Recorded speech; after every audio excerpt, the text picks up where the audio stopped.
¿Qué tal amigos? El día de hoy quiero tocar un tema un poco, no sé si decirlo sensible, pero sí importante. Y es justamente el tema de Polonia, ¿sí? Ahora, ¿por qué quiero tocar ese tema de Polonia? Porque veo que hay mucha gente idolatrando este país de la Europa del Este, pero hay muchas cosas que están ignorando. Por ejemplo, me quiero remontar a que, por ejemplo, desde los tiempos de Napoleón, trató este individuo de resucitarla como un estado tapón para hacerle frente en su momento al Imperio Ruso. No era una nación independiente y no lo sería hasta que Inglaterra, por los mismos motivos políticos, le daría luz verde al proyecto de nación polaco. Y esto pues daría como resultado a una nación sumamente antisemita, nacionalista y victimista, ya que se han tratado de vender al mundo como una nación siempre oprimida por los demás, especialmente por Rusia.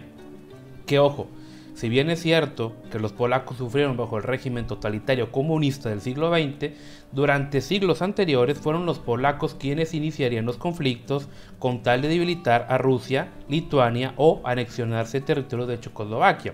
O sea, no han sido la eterna víctima que siempre nos han vendido. Hay que estudiar un poquito de historia para ver que esto no es así. Ahora, muchos no saben, por ejemplo, que más de un tercio de su población en su momento de Polonia no era de origen polaco y se vieron sometidos a un terrible proceso de, pudiéramos decir, catolización y polaquización al más puro estilo de los comunistas en Rusia, que por cierto debemos señalar que fueron los polacos quienes en Rusia, antes del estallido de la revolución, se dedicaron a promover el antisemitismo y acusar a los judíos falsamente de crímenes con tal de dañar sus relaciones con los rusos ortodoxos y la comunidad judía como tal. Crímenes que, ojo, fueron desestimados por los tribunales rusos, porque obviamente se demostró que todo fue fabricado en su momento. Y ojo, no estoy yo aquí hablando en contra de ninguna rama del cristianismo, ninguna religión en particular, sino que simplemente su población se vio forzada, se vio obligada a abrazar el catolicismo, aún en contra de su voluntad, y si no eras católico sufrías mucho tipo de discriminación en Polonia. En México también sufrimos algo parecido. Entonces, es por eso que no nos debe extrañar que a finales de la década de los 20 Polonia se había convertido en una dictadura cuyas leyes eran terriblemente antisemitas, donde se discriminaba a aquellos que no eran polacos étnicos y católicos. Incluso era bastante común que en ese país, entre más antisemita fuera un clérigo, más ascendía en la escala eclesiástica, en la jerarquía. O sea, tú eras antisemita y dabas predicaciones en contra de los judíos y demás, bueno, tú ascendías mucho más rápido, ¿sí? Prácticamente era un termómetro, más popular, más antisemita. Incluso los judíos exiliados en España, después lo llegaron a declarar. Incluso uno de los líderes de la comunidad judía en Madrid, en sus memorias, llegó a declarar que después de la Segunda Guerra Mundial se admitió que los polacos eran mucho más antisemitas que los alemanes. Aunque también es cierto, digo aquí quiero contrarrestar con esto, que Polonia es un país de extremos. ¿Por qué? Porque la gran mayoría de los premiados por la organización Yad Vashem, que da el premio de justo entre las naciones por brindar ayuda a los judíos durante la Segunda Guerra Mundial, en su gran mayoría también fueron polacos. O sea, una población también muy antisemita, pero también hubo muchos polacos que dieron una muestra de solidaridad y humanidad también bastante loable. Así como que fue en Polonia, donde los nazis formalmente impusieron la pena de muerte para cualquier persona descubierta, escondiendo, ayudando a los judíos. Ahora, en 1967, después de la Guerra de los 6 días que enfrentó Israel con los países árabes que planeaban erradicarlo, Polonia rompió relaciones diplomáticas con Israel. Además, en el 68, los judíos que aún vivían en Polonia fueron víctimas de una campaña mediática organizada por el Estado comunista para declarar que los judíos eran desleales al comunismo como tal. Ese mismo año hubo manifestaciones estudiantiles en contra del régimen comunista, y adivinen cómo respondió este. Respondió con una campaña para desviar la atención hacia los judíos, haciendo propaganda antisemita. O sea, ya, resulta muy curioso que tanto comunistas como fanáticos religiosos han recurrido a la misma táctica de manipulación para promover el antisemitismo, lamentablemente. Aunque, si bien es cierto, todo esto fue ocultado, ya que había que dar pie a la propaganda de un papa polaco anticomunista conocido como Juan Pablo II. Digo, ahorita no voy a hablar ni bien ni mal de este individuo, pero pues obviamente había que tapar estos escándalos de antisemitismo vaya, para echarlo, por así decirlo, abajo de la alfombra y dar la imagen de una Polonia que se enfrentaba valientemente a los malvados comunistas, ¿verdad? Y pues sería con la caída de la URSS que Polonia pasaría a ser un títere ya no más del Pacto de Varsovia, sino ahora a un títere del complejo militar industrial encarnado en la OTAN, ya que pues con la caída del régimen comunista ya no había una excusa para seguir respaldando, entre comillas, pues a Polonia. Ahora la cuestión sería si Polonia se convertiría en una dictadura o en una democracia, que es justamente lo que nos lleva ahora sí a nuestra actualidad, ya que efectivamente Polonia va paso a paso a convertirse en una nefasta dictadura, porque ojo, en 2017 se impulsaron una serie de reformas para quitar la independencia a los jueces y someterlos al ejecutivo, además de privar a sus ciudadanos del amparo de la justicia de la Unión Europea.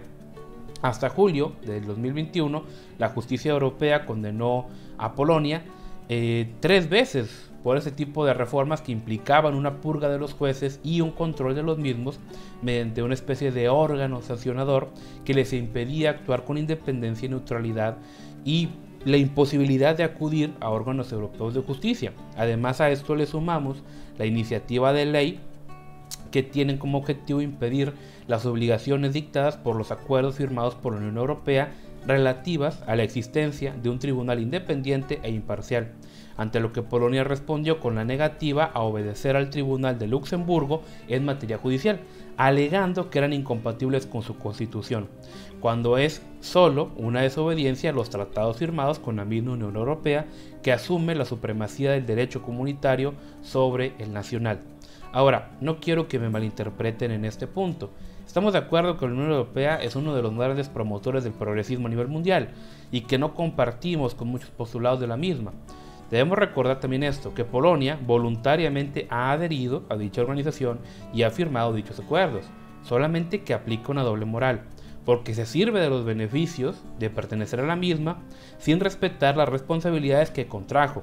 Además, esta polémica de la justicia no tiene nada que ver con el progresismo y la ideología de género, ¿sí? Ojo, a mediados de noviembre de 2021, la Unión Europea condena nuevamente a Polonia a pagar la cifra de 1 millón de euros al día, la más alta hasta la fecha, justamente relacionada con la sala disciplinaria, que significa el fin de la independencia judicial, o sea, con el objetivo de que Polonia suspenda las actividades de dicho órgano.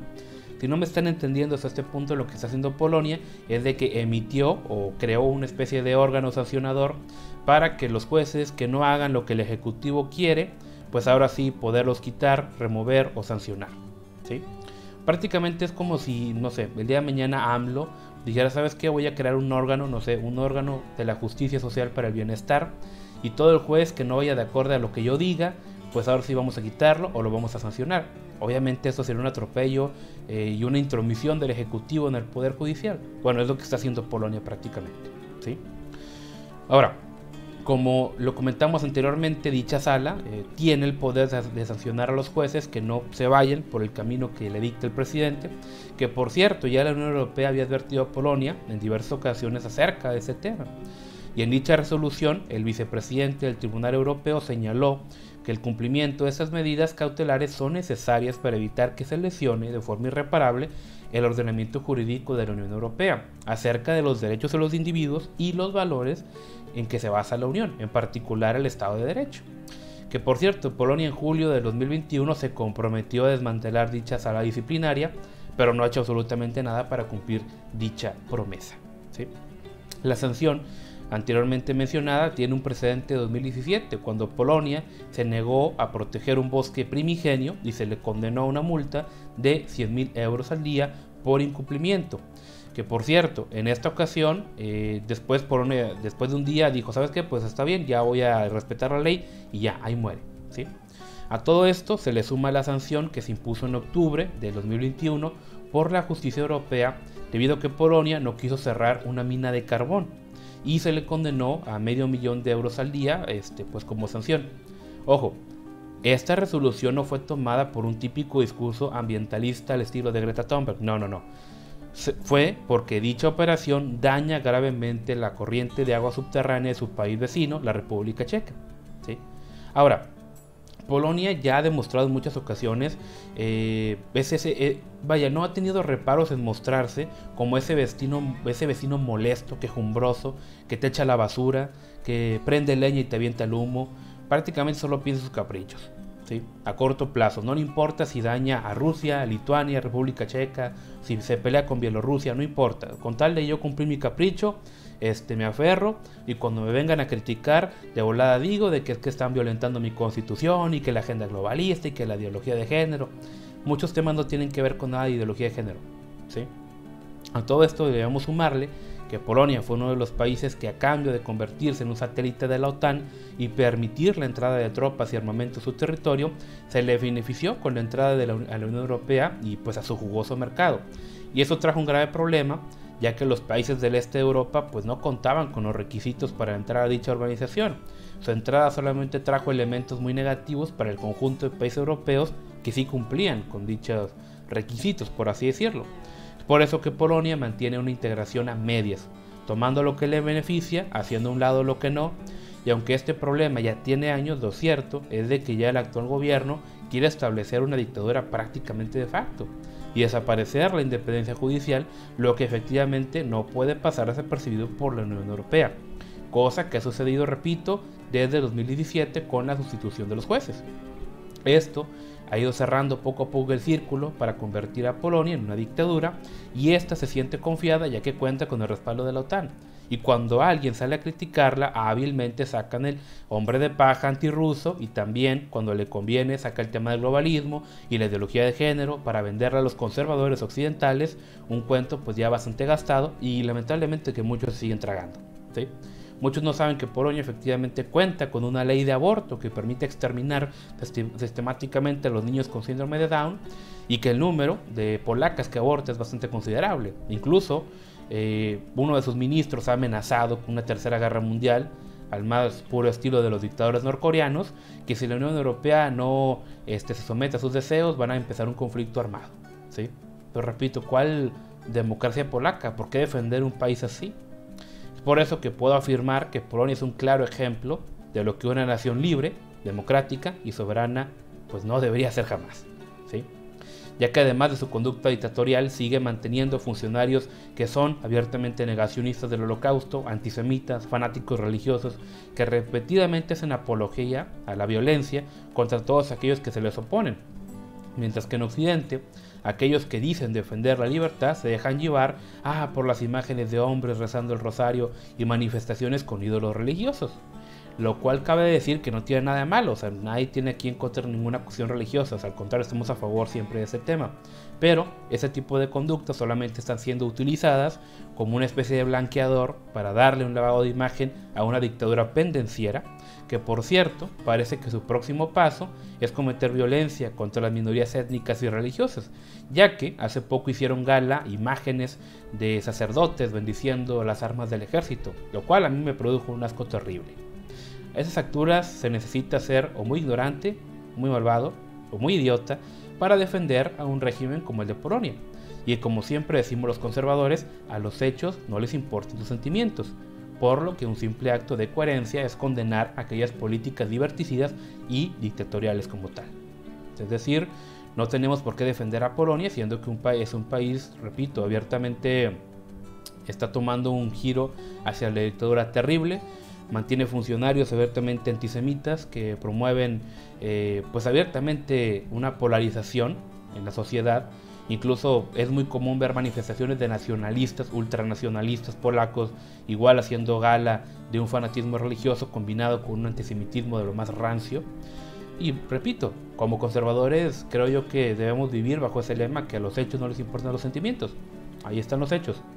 No porque Polonia saque la carta de la ideología de género y que el globalismo, estamos obligados a defender todo lo que hagan. Efectivamente estamos en contra de Soros, del globalismo, de la implantación de la ideología de género, del progresismo, pero no por eso vamos a justificar una dictadura, ¿sí? Si no, estaríamos cayendo en los mismos vicios y en los mismos errores que aquellos que defienden la dictadura venezolana o la dictadura de Castro. Bueno, ya con otro nombre, pero sigue siendo la dictadura de Castro. Muy bien amigos, espero que este video les haya gustado, espero que reflexionen sobre estos temas.